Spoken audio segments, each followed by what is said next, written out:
let's talk about cross-departmental job shadowing. So we're not going to talk about junior people shadowing people who do more senior versions of their job. That is a thing you should probably consider doing, but today we're going to specifically talk about people from one department watching another person in a different department do their job, a different job. This is particularly important for people who are building parts of your game that are used in the development process. So parts of your pipeline, tools, interfaces, those sorts of things. A phrase that's often used in software development is eat your own dog food, meaning if you make a tool, if you make a thing, you should also be using that tool or thing. And that's really good advice. In the case of game development, that isn't always the best advice. If I'm a programmer making a tool for the artists, I can eat my own dog food. I can use that tool. I can use that tool to make different pieces of art. But I'm not an artist. So whatever way that I'm using that tool is going to be a non-standard way. I'm going to use it in potentially quite toy experiences.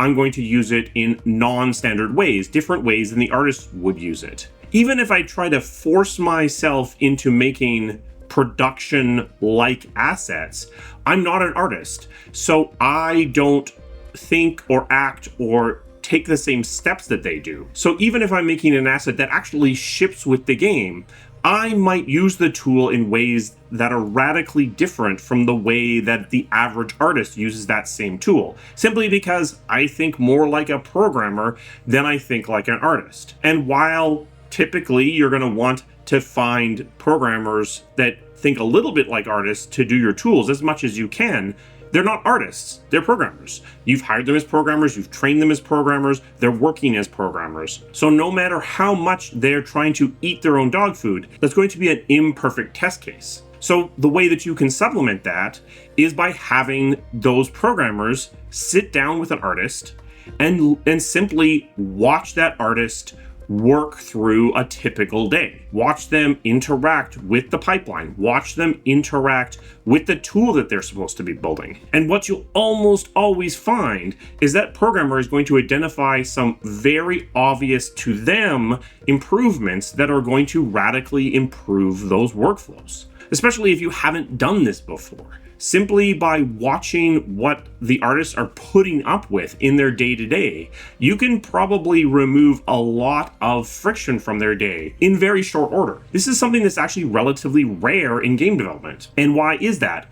Well, at first blush, in the short term, it's not very productive. In fact, I would argue it's actually negatively productive. So you're taking a programmer who was otherwise going to be working on something, and you're reducing their productivity down to zero because they're going to sit down and sit beside an artist or sit beside a designer or sit beside a QA person and watch them do their job for an entire day. During that day, they're not writing any code. And additionally, you're going to take that artist or designer or QA person and you're going to reduce their overall productivity for that same day because they're going to have someone sitting next to them, asking them questions, trying to figure out the way that they work, trying to figure out where they're encountering friction that they otherwise might not have experienced. So it's very easy at the atomic level, at the project management level, to look at something like job shadowing and see it as not worth doing, and see it as something that's a luxury that you can't afford right now because your task list is gotten so big. When we over focus on simply making our way through the tasks in our backlog, we miss opportunities to improve the overall experience of the development process. What will often happen if you actually do this, if you actually take a programmer and sit them beside another kind of developer for a day, is you're going to find that maybe you actually didn't need those 3 tools in your backlog because all you needed to do was change a few settings in the pipeline and suddenly all that friction goes away. This isn't a super complicated thing to do. This isn't something that requires a bunch of process. This is something that basically amounts to you, tools developer, are going to sit down with that person, non-programmer developer, and watch them work on the stuff they normally work on for a day. And ideally, you want to spread this throughout your team as much as possible. There can be a natural instinct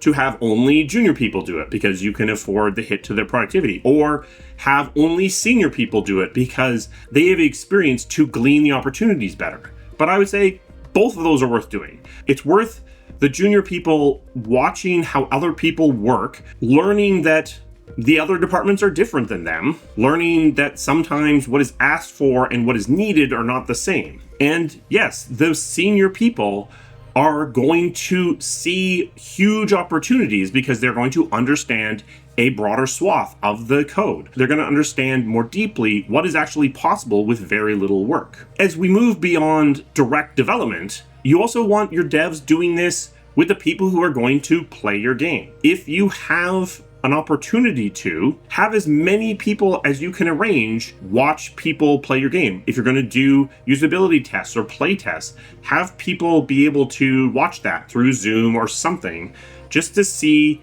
how people experience interacting with their game. We have a natural tendency to think that people are versions of us. Often they're kind of slightly stupider versions of us.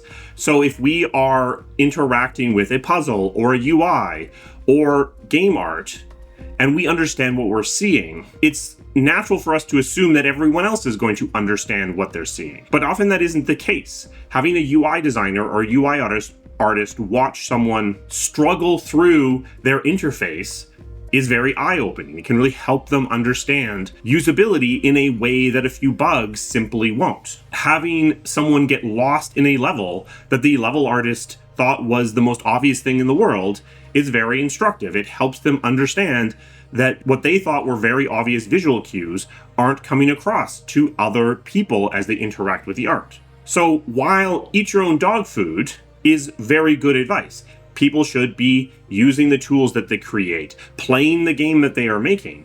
You also want to give them the experience, whenever possible, of seeing it through other people's eyes, watching other people interact with the things that they are making. And in the case of development tools, that involves sitting down with the people that are going to actually use the tool and watching them actually use it.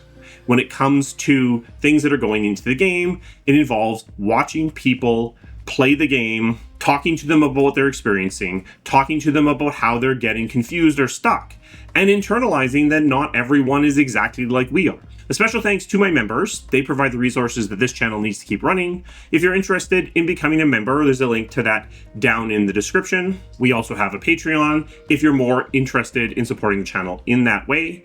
Both channel members and patrons get early access to videos. So you would have seen this video quite a while ago. We also have merch. This is the Triage Games shirt if you're interested in supporting the channel in that way. If you're a developer, what's something that you thought was super obvious that proved to be not super obvious when looked at through a different lens? If you play games, what are features that perplex you, that you don't understand why they exist even now? Let's talk about these things down in the comments. I will see you again soon. Thank you.